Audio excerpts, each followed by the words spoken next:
Welcome to another Mind Right Monday. Today we're talking about how you can avoid energy vampires. Mwah.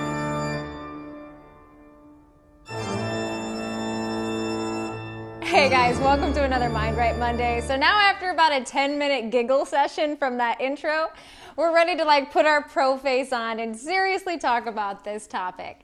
So many times we get questions on, Bonnie, how do I deal with people who are sucking the life out of the room? They're what I would consider an energy vampire. They just seem to drain you emotionally and mentally when you get around them.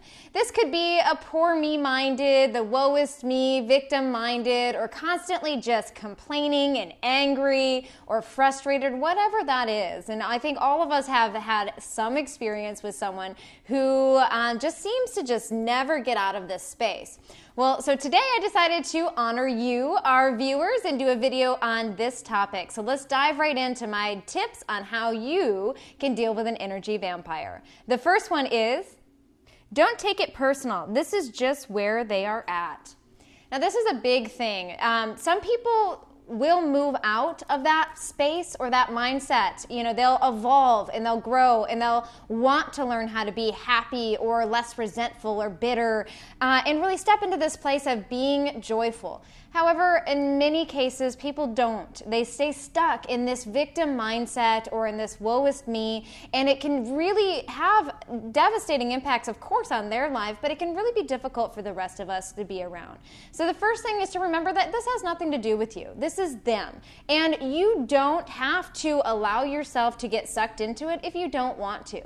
It is important to have compassion for where people are at, but compassion and empathy, you can have that for someone and still not have to deal or be around whatever energy they're throwing at. So this is a really good place to start, is just to recognize that it's really not about you and that this is where they're at. So don't take it personal. Now, the second tip is going to help kind of compound on this first one. It's going to give you a little bit more ideas. Now, the second one is, expect them to try and drain you and have a force field ready. Now, this is a fun one because I often talk about no one can hurt you without your permission, which means that no one can drain the energy out of you unless you're giving your power away. You have to actually be giving them the energy for them to be able to be taking it from you. If you pull it back and you don't give it to them, then they're not going to be able to suck it out of you.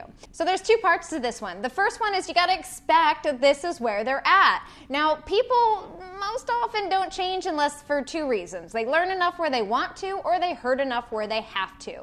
So if this person isn't hurting enough, even though they're hurting the people around them, but this suffering is normal to them, then they might not be motivated to change their life. So you, being the personal dev junkie, have to be aware that this is where they're at, and every time you go around them, you can expect that they're going to behave this way. So when you can expect this, you can go in mentally and emotionally prepared with some of your mindful skills, and what I call your force field.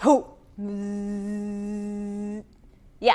So the force field is just that energy thought process to recognize that this person's at where they're at, and whatever they're saying is just bouncing off of you and kind of jetting back to where they're at. That you're not allowing it to suck in, and that you're not getting sucked into whatever the story or circumstances that they're sharing in that moment.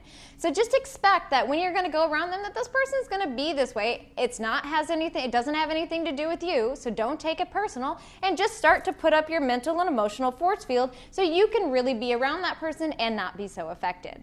All right, so this leads me to my third and final tip, which is limit your time and come up with an exit strategy. So this is a big one here. So disclaimer, okay? Again, I like to think that everyone in this world has an opportunity to change. Many people will, however, many people won't. Now, the hard part with that is that I'm not the judge to know who's going to be able to change their lives or not. So I always give people the benefit of the doubt that this is more or less where they're at right now. And even if they've been in this space for 5, 10, 20, 30 years, this is just where they're at. And there could be a time that they're going to be able to evolve beyond this. So it just gives me hope that this person's going to evolve. However, I'm not taking on the responsibility of trying to change this person because that's their life, not mine. Even though I choose to have a relationship with this person does not mean that I have to allow them to drain me emotionally or mentally. So this last tip is about limiting your time and have a good exit strategy. So this means that you just come up with these ideas or excuses to have to exit stage right after a small engagement with them. That way you still show them that you care, you're a part of their lives. However, you don't need to spend hours and hours and hours with them. Now, if you do get pigeonholed into a circumstance or a scenario, let's say that you two are driving, somewhere and it's going to be 8 hours and you're in the car with this person, well, come prepared with maybe some audiobooks of something that they might enjoy that'd be entertaining or engaging. Or come to some car games where you can have, questionnaires and things to be able to stimulate your mind so the conversation doesn't have to go about what's going on in your world. Oh, I don't know what's going on in your world, and easily can slip into that space of being that energy vampire. So you can either just mentally create an exit strategy and prepare to how to deal with them, or physically say, hey, I got something I got to take care of. I only have a few minutes, and have that prerequisite before you leave. So anyway, hopefully these tips have helped you. Hopefully you got a good laugh at my energy, that environment. I am a dork. I love me. Let's get you to your tweetable for the week, which is, if you can't handle someone's poor me attitude, send them love while exiting the room.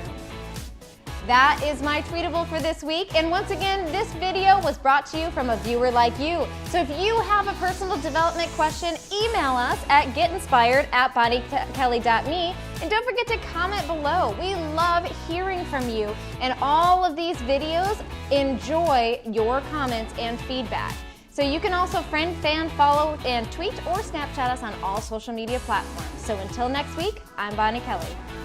Hey guys, if you enjoyed this video and you want to learn more about me, Bonnie Kelly, go check out my website at bonniekelly.me. Again, that's bonniekelly.me, and that's where you're going to find about all of our live events and retreats and programs and all kinds of other cool information on how you can change your life. So until next week, I'm Bonnie Kelly.